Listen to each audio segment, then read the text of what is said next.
दोस्तों, सुख और दुख दोनों एक ही सिक्के के दो पहलू हैं। जिंदगी में इन दोनों का सिलसिला चलता ही रहता है। अगर कोई अच्छा कर्म करता है तो उसके साथ अच्छा होता है।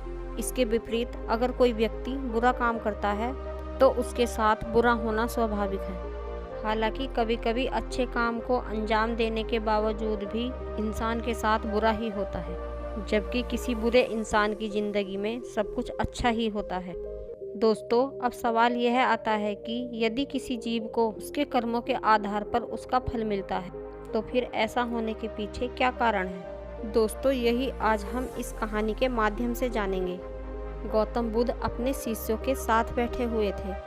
उसी समय हैरान परेशान राजा अजातशत्रु वहां आ पहुंचे और बुद्ध से कहने लगे, हे बुद्ध, जब से मैं आपका शिष्य बना हूँ तब से हर कोई मेरा शोषण कर रहा है। आपका शिष्य बनने से पहले सभी लोग मुझसे डरते थे, क्योंकि उससे पहले मैं बहुत बुरा था। मैं किसी को मौत की सज़ा देने से पहले एक बार भी नहीं सोचा करता था, लेकिन आपका शिष्य बनने के बाद मेरा किसी को दंड देने का मन नहीं करता और न ही कभी मुझे गुस्सा आता है। मैं शांत हो गया हूँ और सभी को दया भावना से देखता हूँ, लेकिन कुछ लोग मेरे इस बदलाव का अनुचित फ़ायदा उठा रहे हैं और मेरे राज्य के लोगों को भी एक तरह के खतरे में डाल दिया है। कृपया आप मुझे बताएं कि मुझे अब क्या करना चाहिए। राजा अजातशत्रु की यह बात सुनकर बुद्ध उन्हें एक कहानी सुनाते हैं। एक बार एक बड़े पेड़ के नीचे एक जहरीला सांप रहता था। पेड़ एक गांव के पास में एक कोने में हुआ करता था। वहां अक्सर लोग सुबह शाम बैठते थे और खूब बातें करते थे। लेकिन जब से उस पेड़ के पास लोगों ने उस सांप को देखा था, तब से लोगों ने वहां जाना बंद कर दिया था। लेकिन कुछ लोग तो जानबूझकर वहां उस पेड़ के पास आया करते थे और सांप को छेड़ा करते थे। लेकिन इसके बाद जब सांप को खतरा महसूस हुआ तो उसने लोगों पर हमला करना शुरू कर दिया। वह सांप अपने क्षेत्र में अब लोगों का आना भी बर्दाश्त नहीं करता था और जिससे गांव के कई लोगों की जान भी चली गई। इस तरह पेड़ के आसपास जब भी कोई हलचल होती तो सांप वहां आ जाता और हमला कर देता। सांप की दहशत अब पूरे गांव में फैल गई थी। अब लोगों ने उस पेड़ के नीचे बिल्कुल ही जाना बंद कर दिया था। एक दिन एक साधु उस गांव से गुजर रहे थे। तभी साधु की नज़र उस विशाल से घने पेड़ पर पड़ी, जिसके नीचे वह सांप रहा करता था।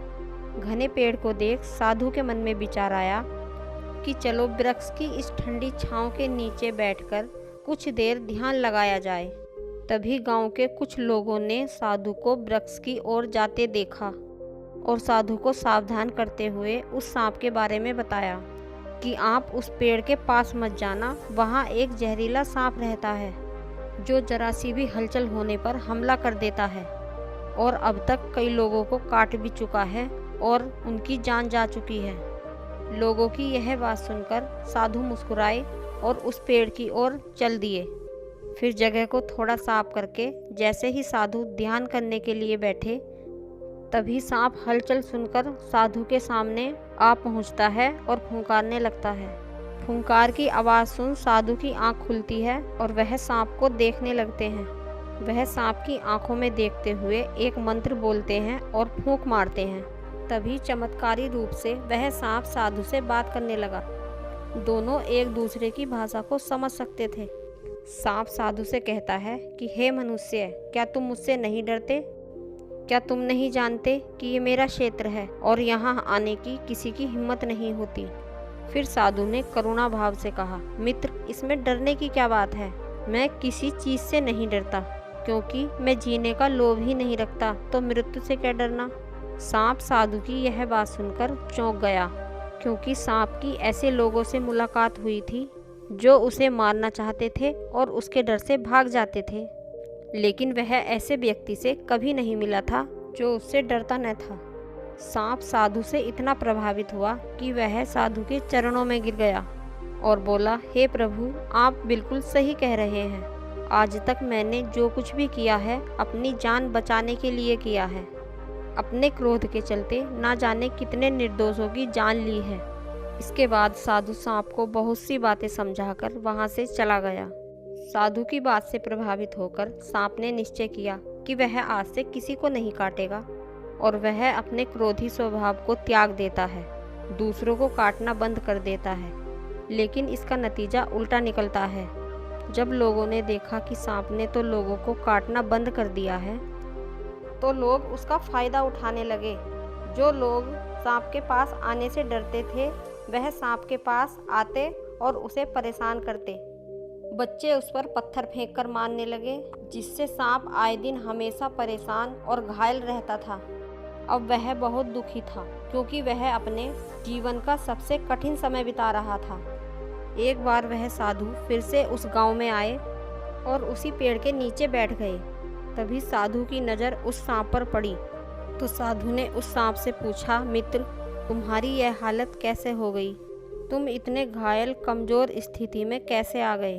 तब सांप ने कहा, जब से मुझे आपने अपने हिंसक स्वभाव को छोड़ने के लिए कहा, तब से मैंने निश्चय किया कि मैं अब किसी को नहीं काटूंगा, और मैंने क्रोध करना छोड़ दिया, शांति को अपना लिया।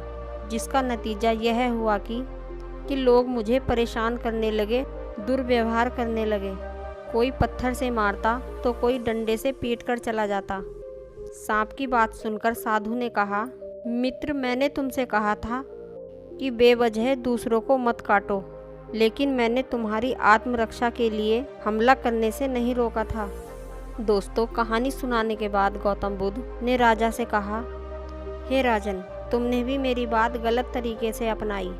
मैंने आपको बुरे काम छोड़ने के लिए कहा था, किंतु आप अपने कर्तव्य से भी विमुख हो गए। आप एक राजा हैं, अतः पूर्ण रूप से साधु की तरह व्यवहार करना आपको खतरे में डाल सकता है। तुम्हें सिर्फ अंदर से साधु की तरह रहना था और बाहर से राजा की तरह, ताकि ज़रूरत पड़ने पर खुद की, प्रजा की और राज्य की रक्षा कर सको। दोस्तों, बिल्कुल ऐसे ही जंगल में होता है। जो सबसे सीधा पेड़ होता है, उसे सबसे पहले काटा जाता है।